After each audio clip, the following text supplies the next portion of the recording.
The Grand Chamber of the Galactic Council was the most impressive structure in known space. It floated at the exact center of civilized territory, a massive station shaped like a flower with 1,000 petals. Each petal held the embassy of a different species. The central dome, where the full council met, could seat representatives from over 400 worlds. Today was supposed to be ordinary. Trade disputes, border adjustments, the endless small arguments that kept the galaxy running.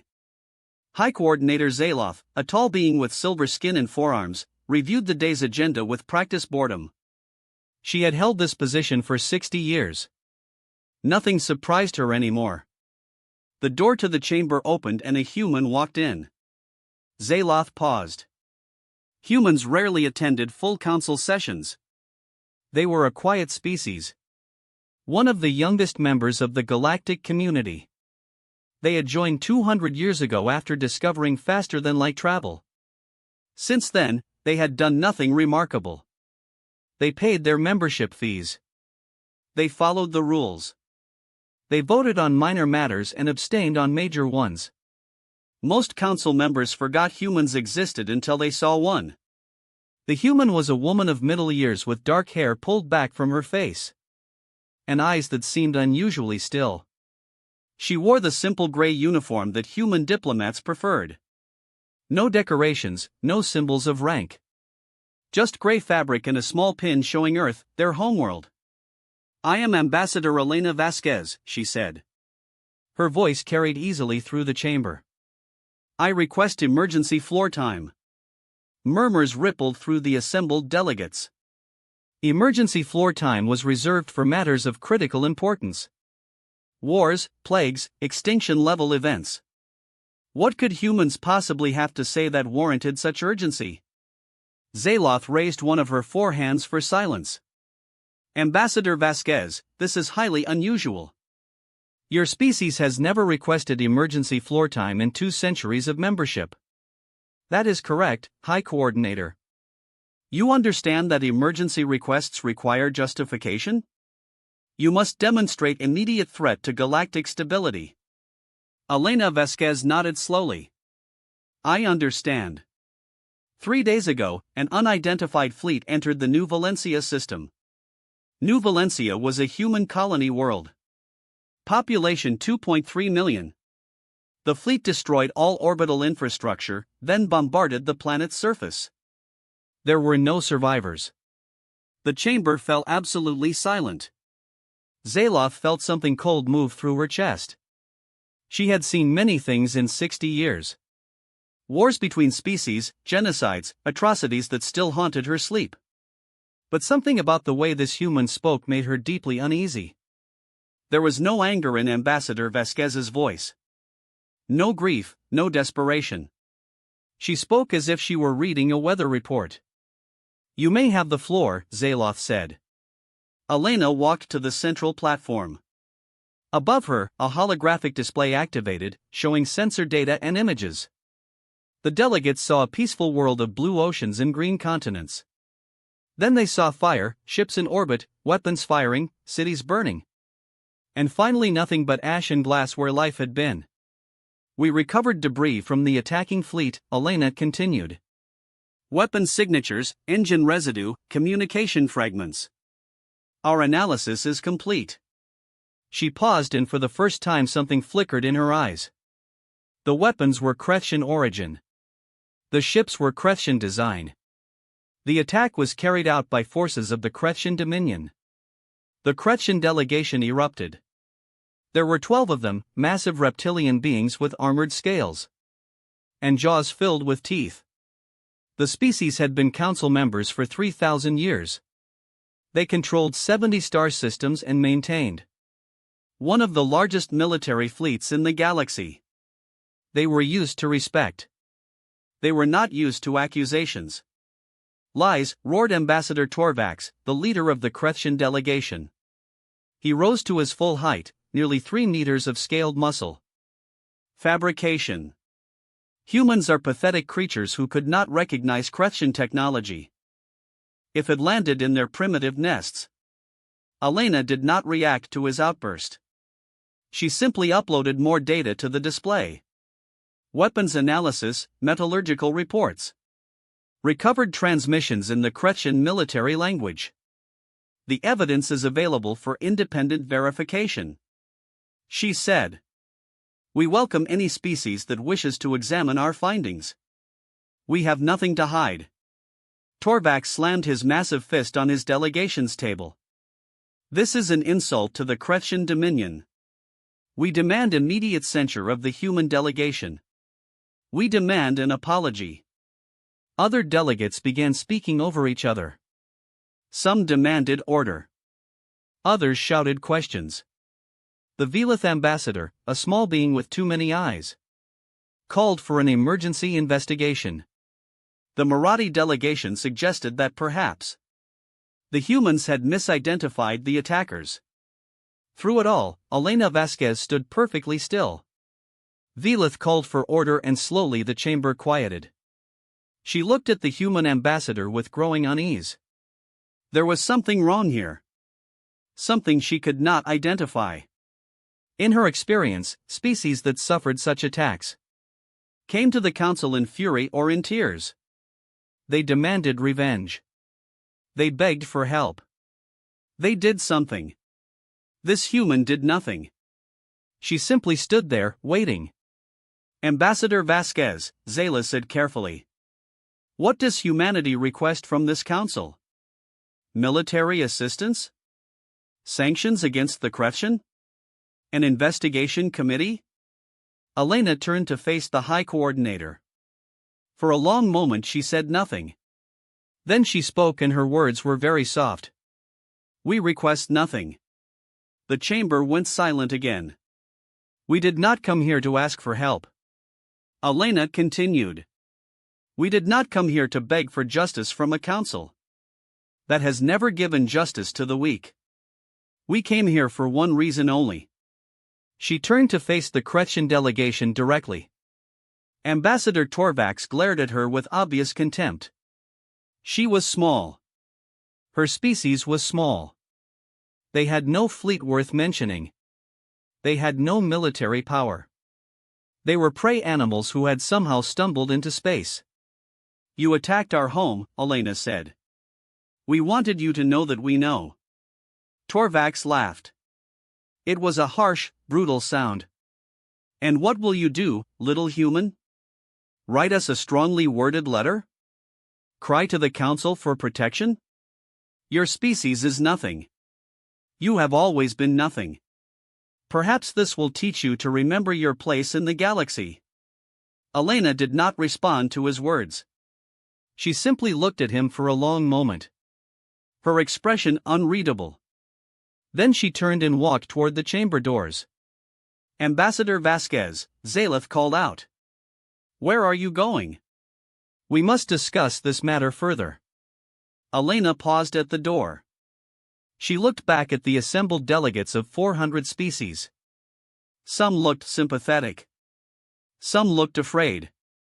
Some looked bored, already dismissing this as a minor incident between a powerful species and a weak one. There is nothing to discuss, Elena said. We have delivered our message. What happens next is not a matter for debate. She left. The doors closed behind her. The chamber exploded into chaos. Delegates shouted at each other. The Krethsai roared denials and threats. The Velith demanded an immediate investigation. The Marathi suggested forming a committee to study the situation. Zaleth sat in her elevated chair and watched the chaos with growing dread. In 60 years she had never seen anything quite like this. The human ambassador had not asked for help. She had not made demands. She had not threatened or pleaded or negotiated. She had simply delivered information and left. Hours passed. The council argued in circles. The Krethsai continued to deny involvement, though their denials grew less certain as more delegates examined the human evidence. The weapon signatures were unmistakably Krethsai. The engine residue matched Krethsai military vessels. The communication fragments, when translated, contained Krethsai military codes. By evening, a disturbing report reached the council floor. Human space had gone dark. All communications from human systems had ceased. All human ships had vanished from known travel lanes. Human embassies on other worlds had closed their doors without explanation. They are hiding, Torvax declared with satisfaction. They know what they have done. They have falsely accused the Krethsai Dominion. And now they flee in shame. When they emerge, we will demand reparations for this insult. But Zaleth was not so sure. She had watched the human ambassador's face very carefully. She had seen no fear there. No desperation. No shame. She had seen patience. The terrible cold patience of someone who has waited a very long time for something. That night Zaleth accessed the council archives and began reading everything she could find about humanity. It was not much. Humans had attracted little attention in 200 years. They were considered a minor species, unremarkable in every way. But as she read, she noticed something strange. Small things that did not quite fit. Human exploration surveys that seemed oddly incomplete. Trade routes that avoided certain systems for unexplained reasons. Military assessments that had never been verified. Because humans always declined to participate in joint exercises. She read until dawn, and when morning came, she felt a fear she could not explain. Something was coming. Something the galaxy had not prepared for. And she suspected that the Krethsai had just made a terrible mistake. 200 years earlier, the first human ship to travel faster than light emerged into a universe far more crowded than anyone had expected. Captain Sarah Chen stood on the bridge of the UNS Discovery and stared at the view screen. A massive station hung in space before them, surrounded by thousands of ships of every shape and size. Within minutes of their arrival, they had been hailed in a dozen languages. Within hours, they had been escorted to a diplomatic reception area and introduced to representatives of the Galactic Council. The galaxy, it turned out, was old. Civilizations had risen and fallen for millions of years before humans learned to make fire. The current order had existed for 100,000 years. A complex web of alliances, trade agreements, and power structures that humans could barely comprehend. And at the center of it all was a simple truth. The strong ruled and the weak obeyed. Sarah Chen spent 3 months learning how the galaxy worked. She watched powerful species bully smaller ones. She saw how junior members of the council were exploited for resources and labor. She observed the casual cruelty with which elder races treated those they considered beneath them. She also noticed something else. The powerful species were not particularly clever. They had achieved their positions through age and accumulated resources, not through innovation or adaptability. They had stopped growing, stopped learning, stopped changing. When she returned to Earth, she delivered her report to the United Nations General Assembly. It took 6 hours. When she finished, there was a long silence. "They will try to exploit us," said the Secretary General. "They will see us as resources to be used." "Yes," Sarah agreed. "What do you recommend?" Sarah Chen thought for a long moment before answering. "We play their game. We become what they expect us to be. Small, quiet, unremarkable. And while they ignore us, we prepare." "Prepare for what?" "When someone decides we are too small to matter." The decision was made in secret. Humanity would join the galactic community as a minor species. They would follow the rules. They would avoid conflict. They would give no one any reason to look at them too closely. And in the darkness between stars they would build. The present day.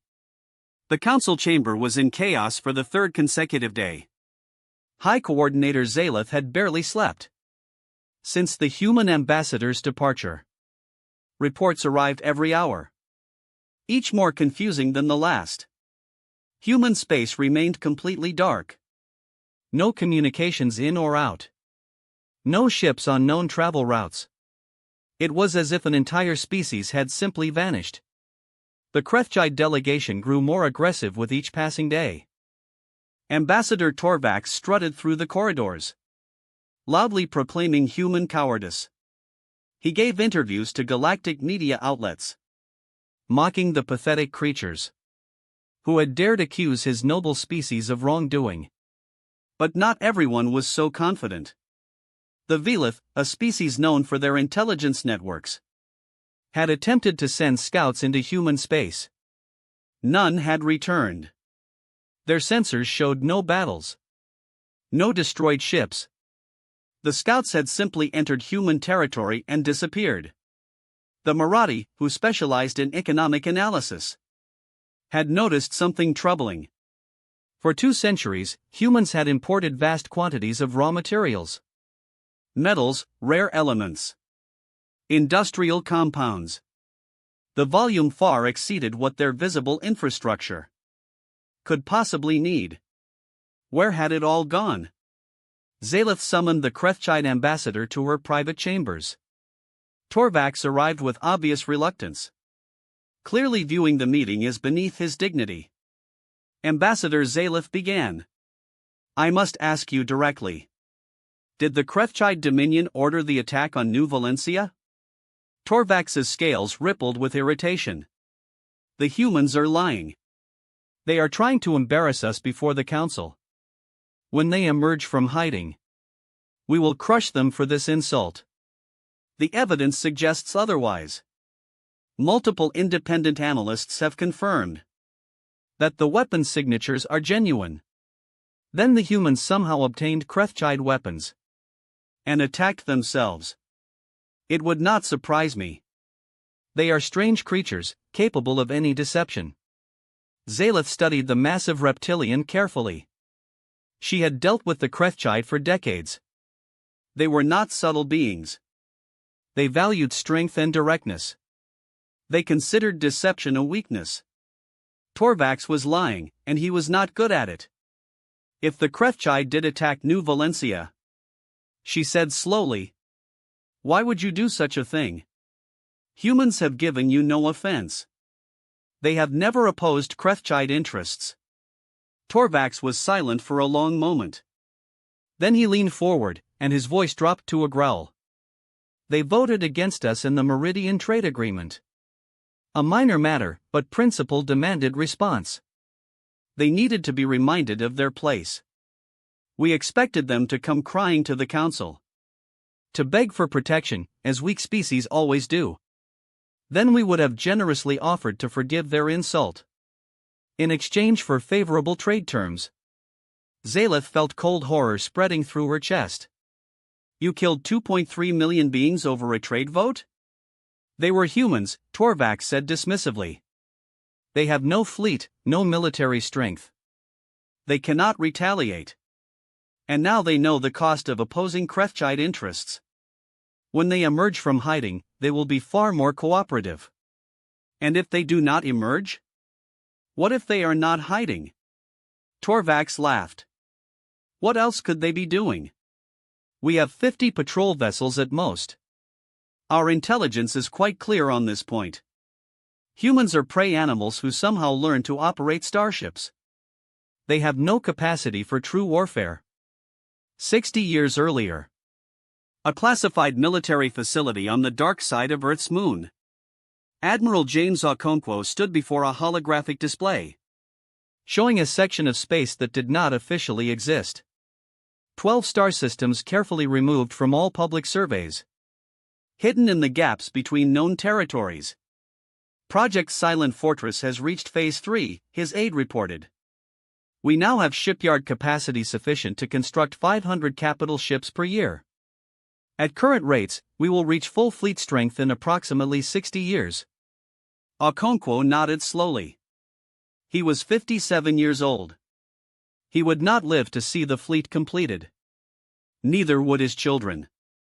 Perhaps his grandchildren would be the ones to command these ships if the need ever arose. What about the technology programs? He asked. Progressing on schedule, our scientists have successfully analyzed weapon systems from 14 species. We have developed countermeasures for all of them. The new shield generators should render our ships effectively immune to standard Krethkai weaponry. And the training programs?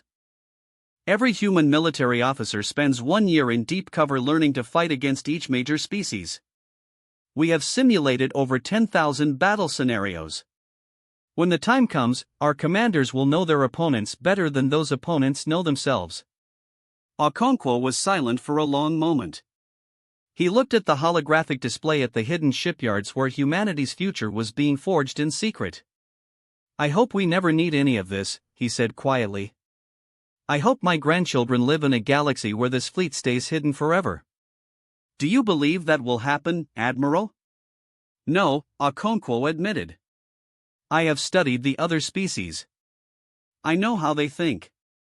Eventually one of them will decide that humans are too weak to matter. They will attack us, expecting easy victory. And then? And then we will show them what humanity has been doing for 200 years. The present day. The 5th day since the human ambassador's departure. Something was happening in human space. The Velith intelligence network had managed to place a sensor drone at the edge of human territory. What it detected made no sense. Massive energy signatures were emerging from systems that had been classified as empty. Thousands of contacts were moving through space in perfect formation. When the data reached the council, there was stunned silence. That cannot be correct, Torvax said, staring at the sensor readings. You are showing me a fleet of 3,000 warships. Humans do not have 3,000 warships. They do not have 300. The readings are confirmed, the Velith representative replied. Multiple verification passes. The fleet is real. Where did it come from? No one had an answer. Zaleth watched the display with growing dread. The human fleet was moving. Not toward Krethki space. Not yet. It was assembling at a point just inside human territory. Waiting. She thought about Ambassador Vasquez's face. That terrible patience. Those words that now seemed to echo through the chamber. You attacked our home. We wanted you to know that we know. Not a plea. Not a threat. A statement of fact. And now 3,000 warships were waiting for something. Zaleth looked at Torvax, who was still staring at the sensor data with disbelief. He had expected humans to hide. He had expected them to beg. He had expected them to be what he needed them to be. Pray he had been very, very wrong. Ambassador Torvax, Zaleth said quietly. I believe humanity is waiting for something. I believe they are waiting for you to make a choice. What choice? Torvax demanded. The choice between justice and war. Torvax's scales darkened with fury. The Krethkai do not bow to prey animals. If they want war, they will have it. Our fleet will crush them. He stormed out of the chamber, already calling for his military commanders. Zaleth watched him go. She had lived a long time. She had seen many conflicts. She knew what was coming. And she knew with terrible certainty that the Krethkai had no idea what they had awakened. Captain Marcus Chen had waited his entire life for this moment. He had trained for it. He had dreamed about it. He had prayed it would never come. Now he stood on the bridge of the HSS Retribution. One of 3,000 warships emerging from the shadows of human space. Around him, his crew worked in focused silence. They had practiced this scenario thousands of times. Every movement was precise. Every command was anticipated before it was given. The fleet assembled in the void between stars. Far from any planet or station. From a distance, it would have looked like a cloud of metal and light. Stretching across thousands of kilometers. Each ship held its position with perfect accuracy. Each captain waited for the order that would send them to war. Marcus looked at the tactical display. The Krethkai border was 6 hours away at standard speed. Beyond it lay the enemy's territory. defended by a fleet of 1,200 warships. The Kretsai had been the dominant military power in this sector of the galaxy for 3,000 years. They had never lost a major engagement. They had never fought humans. "Captain," his communications officer said.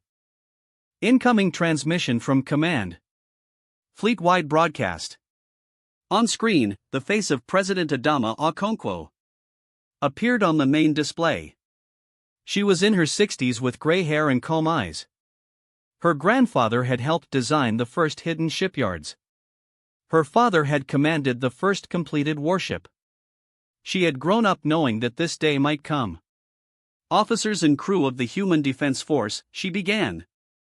3 days ago, the Kretsai Dominion murdered 2.3 million of our people. They did this because they believed we were weak. They believed we could not respond. They believed we were prey. She paused and something hard entered her voice. They were wrong. For 200 years we have watched. We have learned. We have prepared. We did not want this war. We hoped it would never come. But our ancestors understood a truth. That the galaxy has forgotten. Peace is not given to the weak. Peace is earned by those strong enough to protect it. Marcus felt something stir in his chest. Around him, his crew stood a little straighter. "Today we will offer the Kretsai a choice." The president continued. "They can surrender those responsible for the attack on New Valencia. They can pay reparations to the families of the dead. They can accept independent monitoring of their military operations. Or they can face the consequences of their actions. We do not seek conquest. We do not want their territory or their wealth. We want justice for our dead. And assurance that this will never happen again. That is all we ask. That is all we have ever asked. If they refuse, we will show them what humanity has become. Not because we want war, but because we will not allow our children to live in fear of those who see them as prey." The transmission ended. The fleet was silent for a long moment. Then Admiral Sarah Chen, great-granddaughter of the first human to travel faster than light, gave the order. "All ships engage engines. Course, Kretsai border, formation, Hammer of Dawn." 3,000 ships moved as one. The HSS Retribution had taken 12 years to build. It was not the largest ship in the human fleet, but it was among the most advanced. Its hull was made of materials the galaxy had never seen, developed in secret laboratories over the course of a century. Its weapons could penetrate any known shield technology. Its engines could execute maneuvers that would tear conventional ships apart. Marcus walked through the ship as it traveled toward the border. He spoke with his crew, checking their readiness, answering their questions. Many of them were young, born in the hidden shipyards, raised knowing only the secret strength of humanity. They had trained their entire lives for combat they might never see. Now they would see it. In the mess hall, he found a group of junior officers eating a quiet meal. They stood when he entered, but he waved them back to their seats.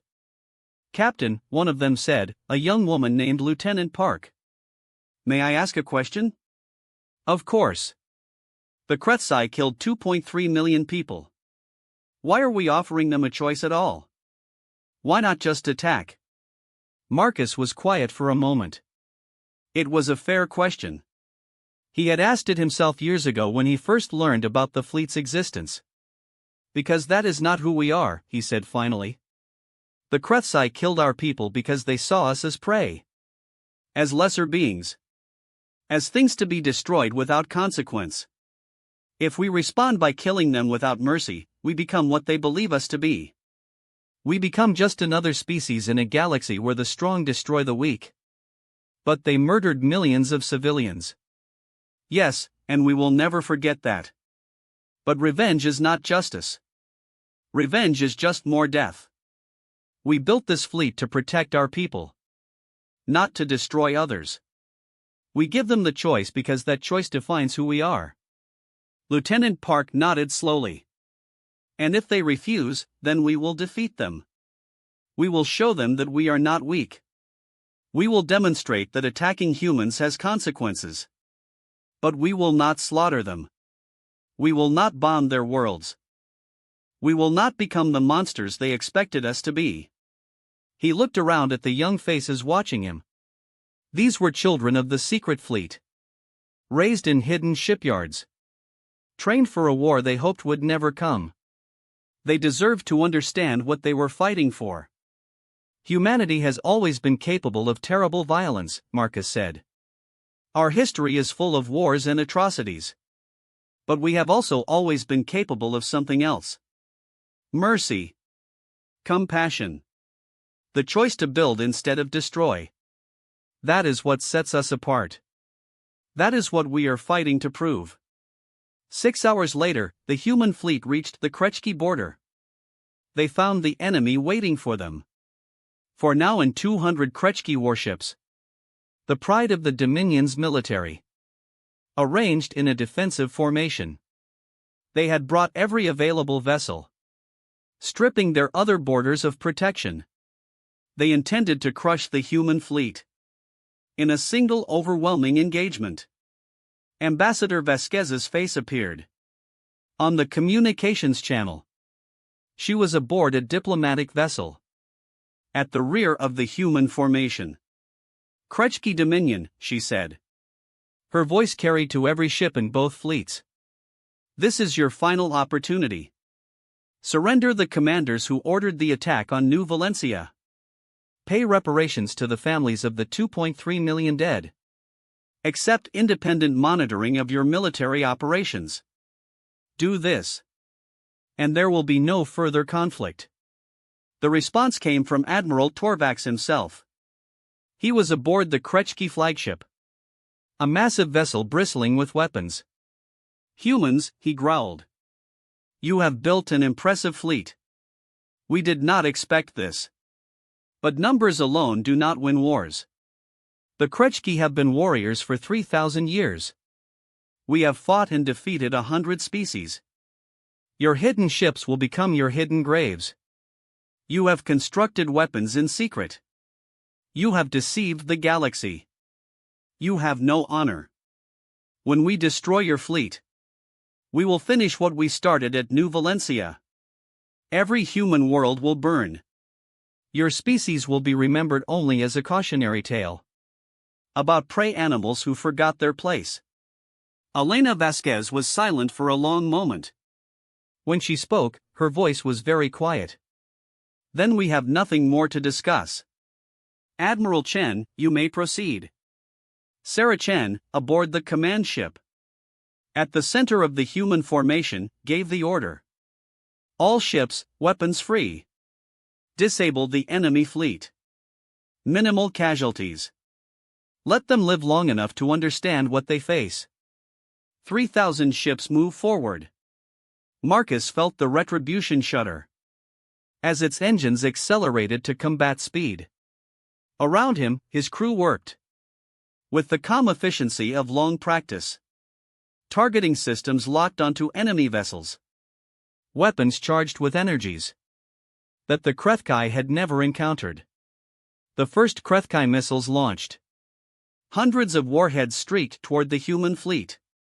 They detonated harmlessly against shields. That did not exist in any galactic database.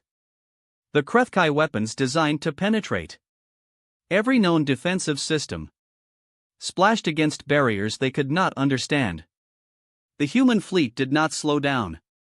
Return fire, Marcus ordered. Target their weapons systems first, then engines. Leave their life support intact. The first human weapons fired. The Krethkai had never seen anything like them. Beams of energy that simply ignored shields. Missiles that changed course faster than any computer could track. Weapons that seemed to know where enemy ships would be before they moved. The battle had begun, and it was already over. The Krethkai just did not know it yet. The battle lasted 4 hours. It felt like 4 centuries. Marcus Chen watched the tactical display. as the impossible unfolded before him. The Krethkai fleet, 1 to 200 warships, crewed by the finest warriors of a 3,000-year military tradition, was being systematically dismantled. Human weapons tore through Krethkai's shields, as if they did not exist. Human ships moved in formations so precise that they seemed to share a single mind. Human commanders anticipated every Krethkai tactic, countered every strategy, exploited every weakness. Because they had studied the Krethkai for 200 years. They had analyzed every battle the Dominion had ever fought. They had simulated this exact engagement 10,000 times. The Krethkai were fighting an enemy that knew them better than they knew themselves. Target disabled, the weapons officer reported, as another Krethkai cruiser went dark. Engines destroyed, weapons offline, life support intact. Marcus nodded, moved to the next target. This was the part that confused the Krethkai most. Human ships were not trying to kill them. The devastating weapons that sliced through their shields were aimed with surgical precision at engines and weapons systems. Ships that should have been destroyed were instead left drifting, helpless but alive. Aboard the Krethkai flagship, Admiral Torvax raged at his commanders. Why are we losing? How is this possible? No one had an answer. The humans should not have weapons this advanced. They should not have tactics this sophisticated. They should not exist as they clearly existed.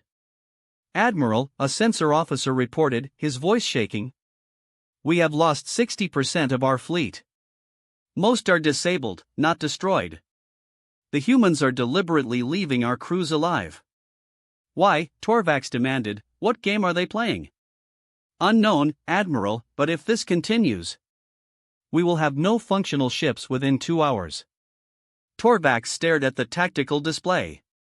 2 centuries of assumptions were crumbling before his eyes. The prey animals, the weak species, the minor members of the galactic community, who could be bullied without consequence. They had built a fleet that could destroy the Krethkai Dominion. And instead of using that fleet for slaughter, they were systematically disabling his ships while keeping his crews alive. It made no sense. It followed no pattern he recognized. What did they want? Aboard the HSS Retribution, Marcus received a priority communication from Admiral Chen. Captain, the enemy flagship is attempting to retreat. Intercept and disable. Understood, Admiral. The Retribution accelerated, its engines pushing the ship to speeds the Krethkai could not match. Within minutes, they had closed the distance to Torvax's flagship. Lock weapons on their engines, Marcus ordered. Precision strike only. I want that ship dead in space, not dead. The Retribution's main weapons fired. 3 precise beams of energy pierced the flagship's shields and destroyed its engine array. The massive vessel shuddered and went dark, except for emergency lighting. Target disabled. They are venting atmosphere on decks 7 through 12. But life support remains functional on the other sections. Marcus nodded. Open a communication channel to their bridge. The viewscreen flickered and Admiral Torvax's face appeared. The Krethkai commander looked stunned. His scales had gone pale. His eyes were wide with something Marcus had never expected to see in a Krethkai warrior. Fear. Admiral Torvax, Marcus said calmly. Your fleet is disabled. You have no functional weapons. You cannot retreat. This battle is over. Torvax struggled to compose himself. Then finish it, human. Destroy us. That is what warriors do. No, Marcus said. That is what the Krethkai do. We are not Krethkai. He leaned forward slightly. You killed 2.3 million of our people. Children. Families. Innocent civilians who had never harmed you. You did this because you believed we were prey. You believed there would be no consequence. You are wrong. But we will not respond to your atrocity with atrocity. We will not bomb your worlds as you bombed ours. We will not murder your civilians as you murdered ours. That is not who we are. Torvax stared at him with confusion. Then what do you want? Justice. Only justice. Surrender the commanders who ordered the attack on New Valencia. Allow them to stand trial for their crimes. Pay reparations to the families of the dead. Accept independent monitoring to ensure this never happens again. Do this, and we will tow your fleet back to your territory. We will repair the ships we have disabled. We will return your crews to their families. That is impossible, Torvax said. I ordered the attack. Do you expect me to surrender myself? Yes. The Krethkai admiral was silent for a long moment. Around him his bridge crew watched with expressions of shock. They had expected to die. They had expected the humans to show the same brutality the Krethkai would have shown. This offer of mercy made no sense to them. Why? Torvax finally asked. You could destroy us. You could conquer our territory. You could take everything we have. Why offer us terms? Marcus thought of Lieutenant Park's question aboard the Retribution. Why not just attack? Why offer a choice at all? Because we did not build this fleet to destroy, he said. We built it to protect. We built it hoping we would never have to use it. We built it so that our children could live without fear. You attacked our home. You murdered our people. We will never forget that. But we will not become you. We will not prove that you were right about us. We are not prey, Admiral. But we are not predators either. We are something you have never encountered before. We are humans. And we would rather show you a better way than simply destroy you. The Galactic Council watched the battle unfold through long-range sensors. They saw the impossible, 1-200 Krethki warships. Disabled in 4 hours by a fleet that should not have existed. They saw something even more impossible. That fleet offering terms of surrender. Instead of finishing what it had started. High Coordinator Zaloth sat in her chambers, staring at the reports. The human fleet had suffered 12 losses. 12 ships out of 3,000. The Krethki had lost nothing. Because the humans had chosen not to kill them. They could have destroyed the entire Dominion. The Velith ambassador said quietly. They have the power. Why did they stop? Because they are human, Zaloth replied. She had spent the last 5 days reading everything she could find about humanity. Their history, their wars, their atrocities, their triumphs. She had found a species capable of tremendous cruelty. Yes. But also a species capable of something the galaxy had forgotten. Mercy, forgiveness. The choice to build instead of destroy. They have been watching us for 200 years, she said. They saw how we treat the weak. They saw the cycles of conquest and exploitation. And they decided to become something different. They could have conquered half the galaxy with that fleet. Yes. And instead, they offered to repair the ships they disabled. They offered to return the crews to their families. They asked only for justice and assurance. The Velith ambassador considered this. What happens now? Now the galaxy must decide what to make of humanity. They have revealed themselves. They cannot go back to being invisible. Every species will know that humans possess military power. Beyond anything we imagine. Will the Krethki accept their terms? Zaloth looked at the sensor data. The human fleet surrounded the disabled Krethki vessels. Thousands of warships waiting patiently for an answer. I do not know, she said. But I believe that if they refuse, the humans will not destroy them. They will simply wait. They have been waiting for 200 years. They are very good at patience. And eventually the Krethki will understand that they have a choice between justice and extinction. Between admitting their crime and losing everything. She turned to face the Velith ambassador directly. The humans have shown us something today. Not just their fleet, not just their weapons. They have shown us that power does not have to mean cruelty. That strength does not have to mean conquest. That there is another way to exist in this galaxy. The question is whether we are wise enough to learn from their example. The Krefki held out for 3 days.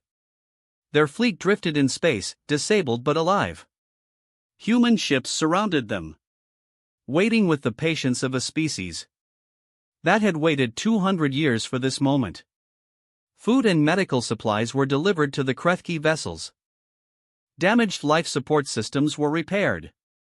The humans treated their defeated enemy with a care that made no sense to anyone who knew how the galaxy worked. On the Krefki homeworld, the news spread slowly. At first, the military commanders tried to hide the truth. They spoke of a temporary setback, a strategic withdrawal, a need for reinforcement. But the truth could not be hidden forever. Their fleet was gone. Not destroyed but helpless. And the humans were offering terms. The people of the Dominion had never faced such a situation. For 3,000 years they had been predators. They had conquered. They had bullied. They had never been defeated so completely that an enemy could dictate terms. Admiral Torvak, still aboard his disabled flagship, refused to surrender. He would not shame himself by accepting human mercy. He would rather die than admit that prey animals had defeated him. But Torvak was not the only voice in the Dominion. A faction of younger leaders had long opposed the old ways. They believed that constant aggression was destroying the Krefki from within. That their culture of violence was unsustainable. They had been silenced for generations by the military elite. Now that elite had been humiliated by the species they called prey animals. The revolution was bloodless. The younger faction moved quickly, with the support of a population that had watched their invincible fleet disabled in 4 hours. Torvax and his commanders were removed from power.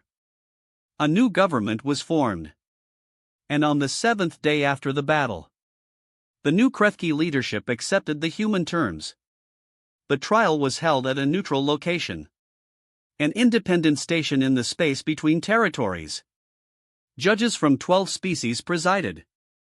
The evidence was overwhelming. Admiral Torvax and 6 other commanders were convicted of ordering the unprovoked attack on New Valencia. The sentence was not death. Humanity had specifically requested that no executions take place. Instead, the convicted commanders would spend the rest of their lives on a prison world, surrounded by recordings of the 2.3 million beings they had murdered. Every day they would see the faces. Every day they would hear the names. Some said this was crueler than death. Others said it was justice. The reparations were paid. The Dominion opened its military operations to independent monitors. The conditions of the surrender were met in full. And then something unexpected happened. The human fleet, instead of returning home, remained at the border. Ambassador Elena Vasquez requested a meeting with the new Krefki leadership. "We have one more offer," she said. "It is not a demand. You have met all our conditions. But we believe there is an opportunity here." The Krefki leaders listened warily. "We built our fleet in secret because we knew the galaxy was dangerous. We knew that eventually someone would attack us. We were right. But we do not want to live in a galaxy where we must hide in the shadows, preparing for the next war. We propose a mutual defense pact.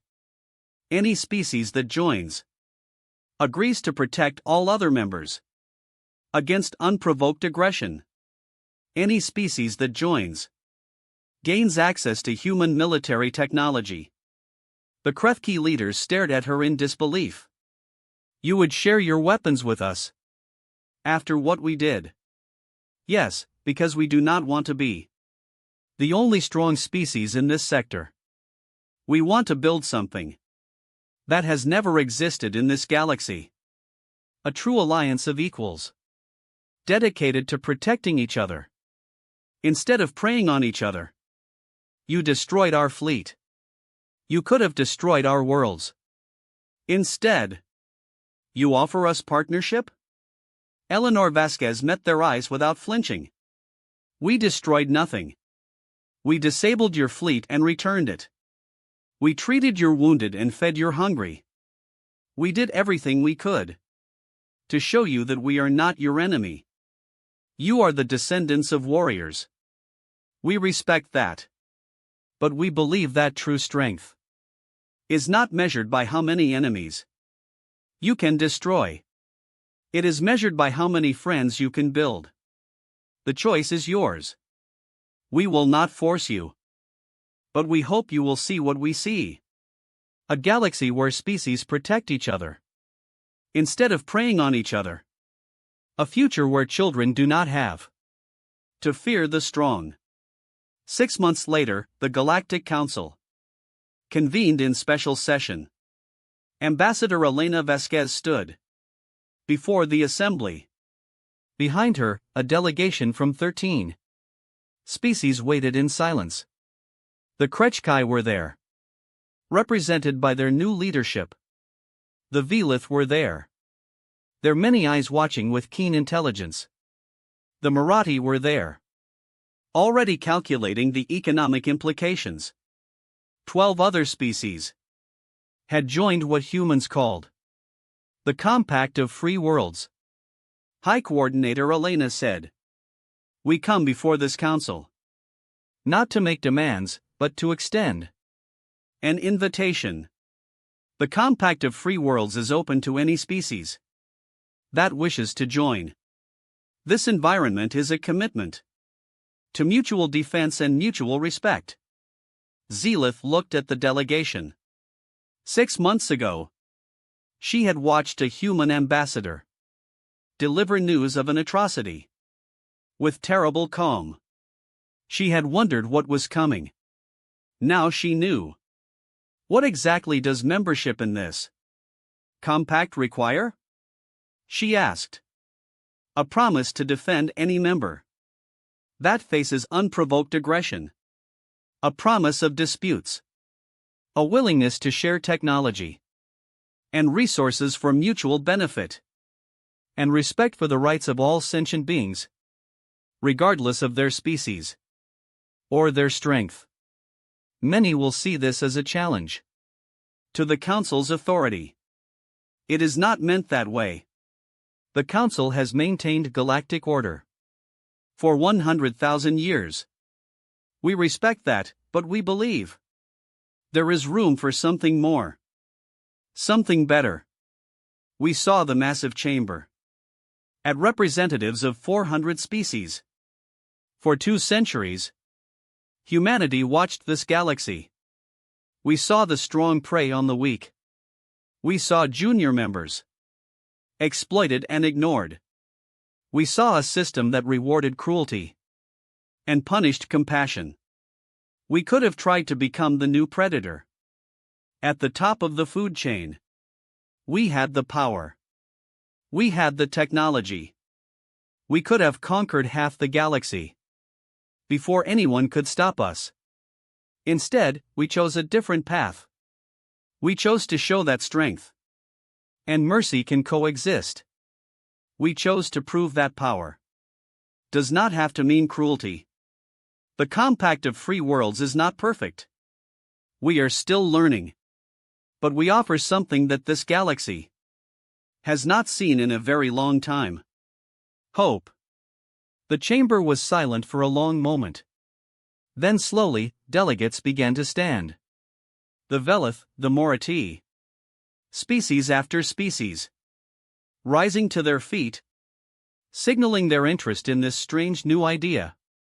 Not all of them. Not even most of them. The galaxy was old and change came slowly. Many species would watch and wait, suspicious of human motives. uncertain of human intentions. But enough. Enough to begin. 1 year after the attack on New Valencia, a memorial was dedicated. On the planet's surface, the world was still scarred. Cities were still ruins. The atmosphere still carried traces of ash. But life was returning. Plants were growing in the rubble. Animals were emerging from hiding. And people were coming back. President Adama Okonkwo stood before the memorial. A simple wall of black stone, bearing 2.3 million names. Around her stood representatives from 30 species, including the new Krethkai ambassador. Admiral Marcus Chen watched from orbit. The Retribution floated above. The rebuilding planet. Part of a fleet that would remain there until the world was safe again. Other ships from other species accompanied them. Members of the compact lending their strength to the protection of this wounded world. We come here today to remember, President Okonkwo said. To remember those we lost. To remember what was taken from us. To remember the cost of hatred and the price of cruelty. To see what is being built among the ruins. Not just buildings and cities. Something larger. Something better. When the Krethkai attacked this world, they expected us to cower.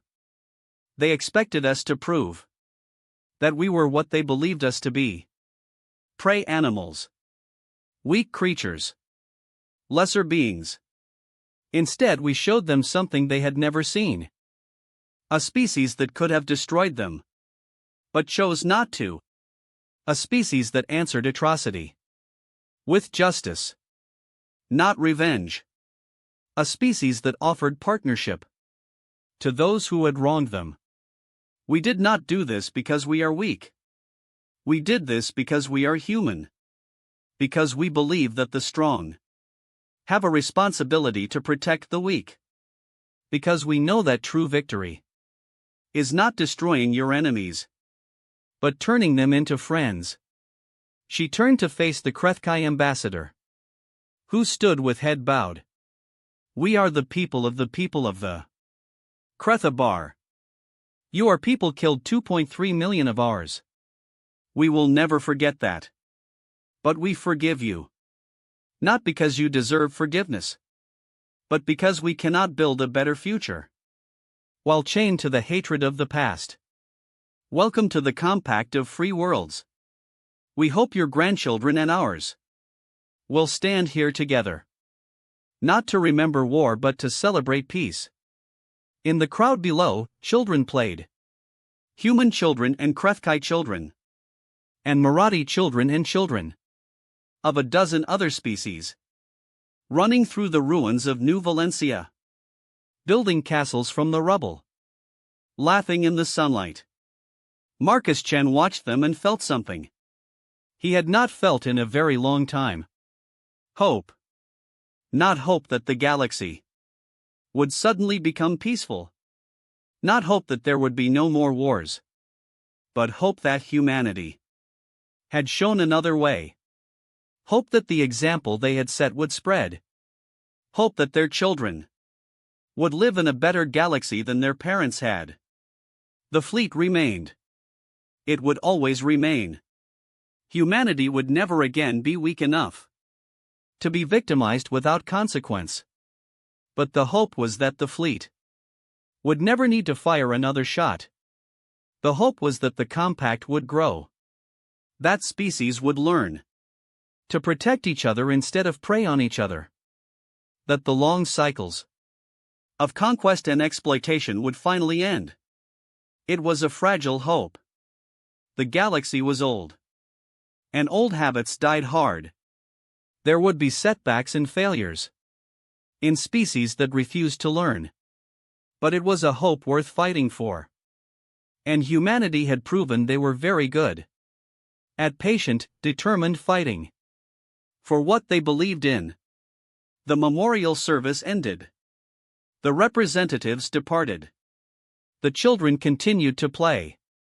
And above them, the ships of the Compact kept watch, waiting for a future that had finally begun to seem possible. A future where attacking someone's home would never again go unanswered. A future where strength and mercy walked together. A future that humans had been building in secret and in silence for 200 years. It had finally arrived.